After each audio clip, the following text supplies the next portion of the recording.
Okay, time for another read aloud. It's called The Art Lesson by Tommy DePaula. I tried to look artsy for you today. I hope you enjoy this story. It's a great book. Tommy knew he wanted to be an artist when he grew up. He drew pictures everywhere he went. It was his favorite thing to do. His friends had favorite things to do too. Jack collected all kinds of turtles. Herbie made huge cities in his sandbox. Jeanie, Tommy's best friend, could do cartwheels and stand on her head. But Tommy drew and drew and drew.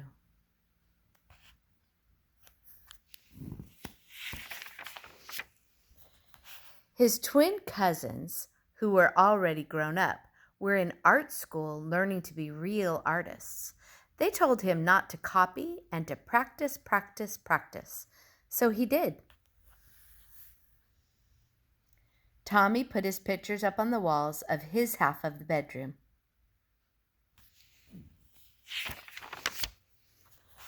His mom put them up all around the house. His dad took them to the barber shop where he worked.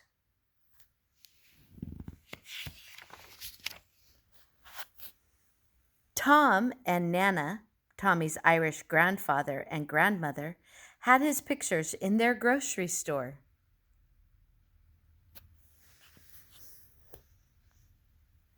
Nana Fall River, his Italian grandmother, put one in a special frame on the table next to a photograph of Aunt Chloe in her wedding dress.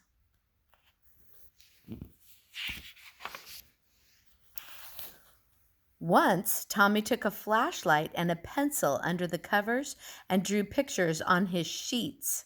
But when his mom changed the sheets on Monday and found them, she said, "No more drawing on the sheets, Tommy."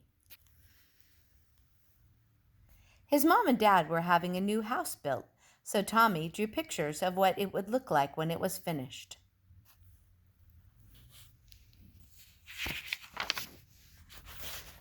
When the walls were up, one of the carpenters gave Tommy a piece of bright blue chalk. Tommy took the chalk and drew beautiful pictures all over the unfinished walls.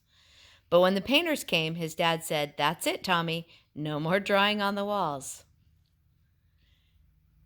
Tommy couldn't wait to go to kindergarten. His brother Joe told him that there was a real art teacher who came to school to give art lessons. "When do we have our art lessons?" Tommy asked the kindergarten teacher. "Oh, you won't have your art lessons until next year," said Miss Bird, "but we are going to paint pictures tomorrow." It wasn't much fun. The paint was awful and the paper got all wrinkly. Miss Bird made the paint by pouring different colored powders into different jars and mixing them with water. The paint didn't stick to the paper very well and it cracked. If it was windy when Tommy carried his picture home, the paint blew right off the paper. "At least you get more than one piece of paper in kindergarten," his brother Joe said. "When the art teacher comes, you only get one piece." Tommy knew that the art teacher came to school every other Wednesday. He could tell she was an artist because she wore a blue smock over her dress, and she always carried a big box of thick colored chalks. Once Tommy and Jeanie looked at the drawings that were hung up in the hallway. They were done by first graders. "Your pictures are much better," Jeanie told Tommy. "Next year when we have real art lessons, you'll be the best one." Tommy could hardly wait. He'd practiced all summer. Then, on his birthday, which was right after school began, his mom and dad gave him a box of 64 Crayola crayons. Regular boxes of crayons had red, orange, yellow, green, blue, violet, brown, and black. This box had so many other colors: blue, violet, turquoise, red, orange, pink, and even gold and silver and copper. "Class," Miss Landers, the first grade teacher, "next Monday, the art teacher will come to our room. So, on Monday, instead of singing, we will practice using our crayons. On Monday, Tommy brought his 64 crayons to school. Miss Landers was not pleased. Everyone must use the same crayons, she said. School crayons. School crayons had only the same old 8 colors.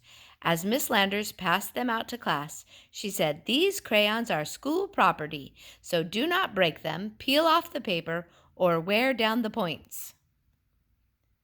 How am I supposed to practice being an artist with school crayons? Tommy asked Jack and Herbie. That's enough, Tommy, Miss Landers said, and I want you to take those birthday crayons home with you and leave them there. And Joe was right. They only got one piece of paper. Finally, the day of the art lesson came. Tommy could hardly sleep that night. The next morning, he hid the box of 64 crayons under his sweater and went off to school. He was ready. The classroom door opened and in walked the art teacher. Miss Landers said, "Class, this is Mrs. Bowers, the art teacher. Patty, who is our paper monitor this week, will give out one piece of paper to each of you. And remember, don't ruin it because it's the only piece you'll get. Now, pay attention to Mrs. Bowers." "Class," Mrs. Bowers began, "because Thanksgiving is not too far away, we will learn to draw a pilgrim man and a pilgrim woman and a turkey. Watch carefully and copy me." Copy? Copy? Tommy knew that real artists didn't copy. This was terrible. This was supposed to be a real art lesson. He folded his arms and just sat there. "Now, what's the matter?" Miss Landers asked. Tommy looked past her and spoke right to Mrs. Bowers.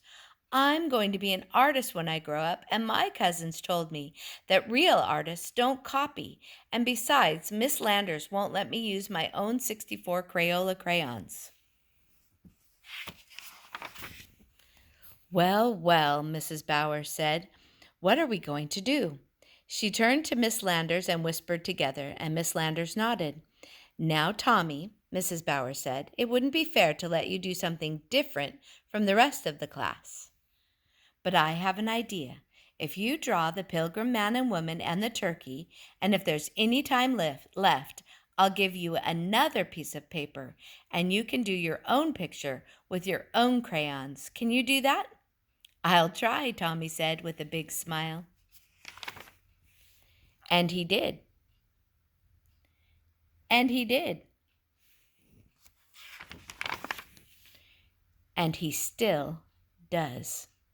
Because the surprise is that Tommy became a real illustrator and book writer named Tommy DePaula.